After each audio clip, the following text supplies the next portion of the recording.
Good morning, children. Now, today we come to the next subtopic in the lesson, and that is animal tissues. Now, depending on the function that they have to perform, animal tissues are of four types: the epithelial tissue, the connective tissue, the muscular tissue, and the nervous tissue. Now, today we begin with the first one, and that is the epithelial tissue. Now, the epithelial tissue is basically the covering tissue or the protective tissue. Now, this tissue covers most organs and cavities in the body. This tissue acts as a barrier and it keeps different parts of the body separate. The skin, the lining of the mouth, the alveoli of the lungs, the air sacs of the lungs, the kidney tubules, then the lining of the blood vessels, all these are made up of epithelial tissue. Now, the cells of the epithelial tissue are tightly packed and they form a continuous sheet, and they have very little cementing material between them. There are no intercellular spaces. There are no spaces between two consecutive cells. These cells also, or rather this whole tissue, is permeable. That means they facilitate the exchange of materials. And this particular tissue is separated from the underlying tissues by an extracellular basement membrane. Now, here I have a picture of the epithelial tissue. Okay, so this epithelial tissue is called the squamous epithelium.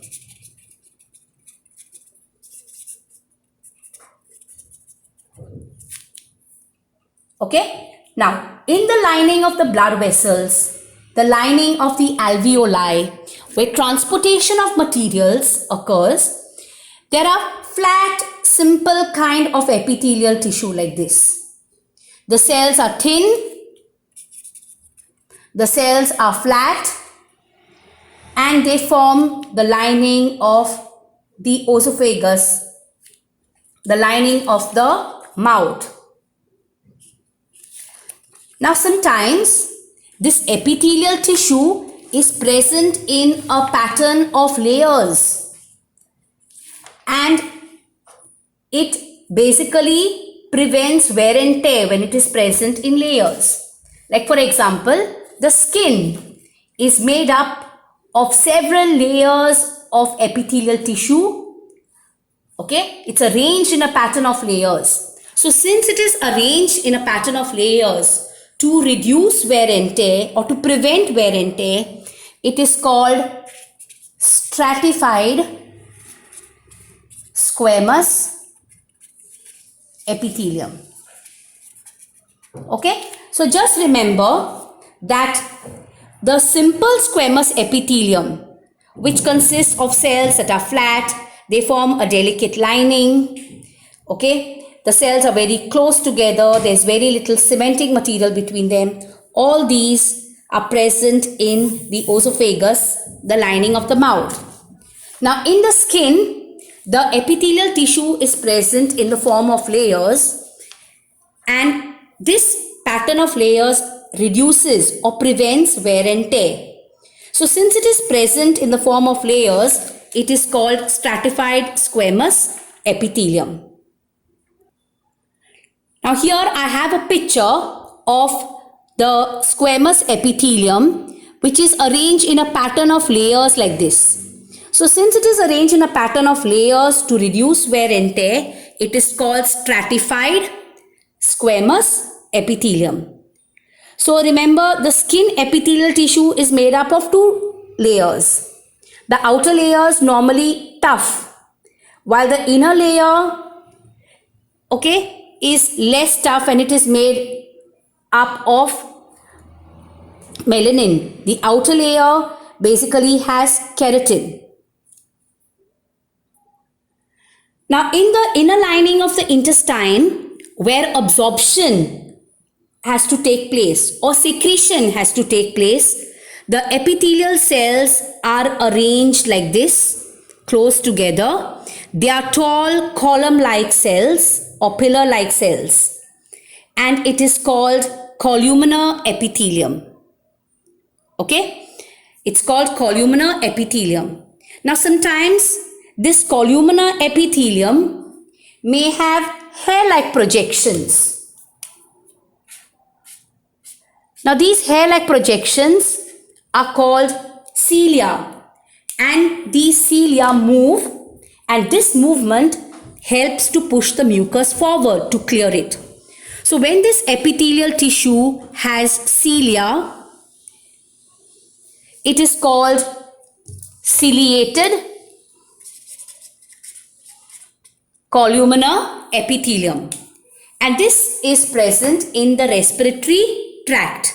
Okay, so remember that in the inner lining of the intestine, where absorption and secretion occurs, the cells of the epithelial tissue are column-like or pillar-like.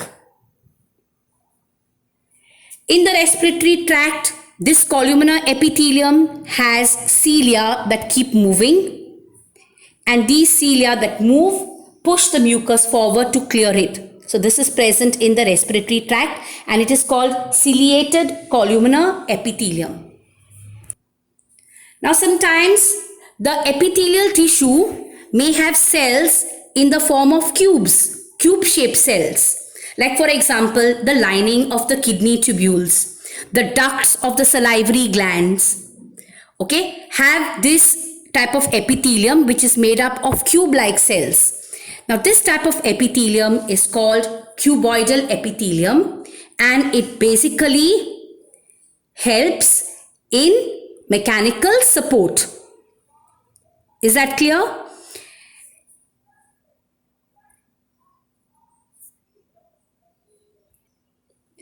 In some cases, the cells of the epithelial tissue, they fold inwards like this. They just fold inwards, and they start secreting certain substances. And when they fold inwards, they form a gland. Okay, so when the epithelial tissue folds inwards and it starts secreting certain substances, it is called glandular epithelium. It forms a multicellular gland. Okay, so we have different types of epithelial tissue. We have the first type of epithelial tissue, which is called the simple squamous epithelium, which is present in the delicate lining of the esophagus, the lining of the mouth, where the cells are simple, they are thin. Besides, it is also seen that sometimes this simple squamous epithelium may be arranged in a pattern of layers like this, in many layers. So when it is present in the form of layers like this, it is called stratified squamous epithelium. Stratified means strata, different layers. So this is present in the skin. It prevents wear and tear. Besides this, it is seen that sometimes the epithelial tissue is made up of cube-like cells. Okay, and when it is made up of cube-like cells, like for example in the kidney tubules or the ducts of the salivary gland, it offers mechanical support. So that time it's called cuboidal epithelium. And sometimes the cells of the epithelial tissue may, grow inwards. They fold inwards like this, and they start secreting certain substances, and it forms a multicellular gland, and it is called glandular epithelium. And in the intestine, where secretion of substances takes place, the epithelial tissue has column-like cells, or pillar-like cells, and it is called columnar epithelium. In the respiratory tract, these column-like cells may have cilia which keep moving. They help to clear or push the mucus out, and it's called ciliated columnar epithelium. So with this, I have finished today the first type of tissue, and that is the epithelial tissue. So remember, the epithelial tissue is a covering tissue or protective tissue. It forms a barrier. It consists of cells which are tightly packed. The cells are permeable, that means they allow exchange of materials. And the cells of the epithelial tissue are separated from the underlying tissues by an extracellular basement membrane.